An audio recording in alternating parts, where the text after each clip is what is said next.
What's unique about the Logan Theatre is it's an independently run theater, which in and of itself is kind of hard to find these days.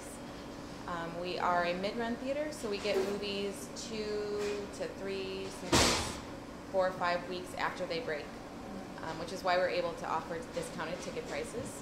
Our regular admission is $7. So we're this tiny little boutique theater that's vintage. You know, it's been around since the turn of the century, and there's charm in that I don't think multiplexes have, and we're really affordable. Most people, I think, love the opportunity to see the movie on the big screen, in the dark, kind of in the company of other film lovers. There's a type of energy to that is really, really valuable. I'm Torres. I've been here since 1998. So I'm floor manager right now, and take care of all the guys that clean at night. I'm in charge of them too, the ushers, and all the floor. I started off as an usher, then I moved on to projectionist and all around inventory, doing orders, then became a manager. And when they sold the place, I came along with the other new owners. Well, there was like 5 more other guys, but then everybody else go. Because of the experience I had with the building, you know, the whole building, because this is not only the theater, but the storefronts, and there's 18 apartments. And I had pretty well experience on all that. We still have a 35mm projector. When we took out the seats during the renovation and put in new seats, we had to sort of reposition some of the screens, and so we couldn't line up film projectors in just any of the theaters. The only one that it really worked in was Theater 2, which is our smallest house. It's also the haunted theater, by the way. This Thursday we're playing High Fidelity on 35mm.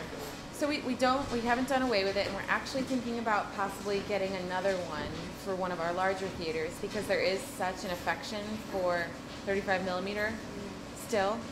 So we would like to be able to provide that more regularly. And I think that there is a sense of community in the neighborhood. This whole block is growing, the neighborhood's growing, there's all kinds of new businesses coming in all the time. So there's just an attention, sort of a curiosity about Logan Square right now. So I think our philosophy from the very beginning was to let things grow organically. We didn't really want to have a huge advertising budget or anything. We didn't want to place ads anywhere. We just kind of wanted to see what would happen from within the neighborhood. Just when I first got in here, I was really, I guess, surprised, maybe taken aback by how they managed to incorporate modern elements with the classic movie aesthetic. So I was really really impressed. How do we compete with the home theater and Netflix and cable? And I think that experience is how we do that.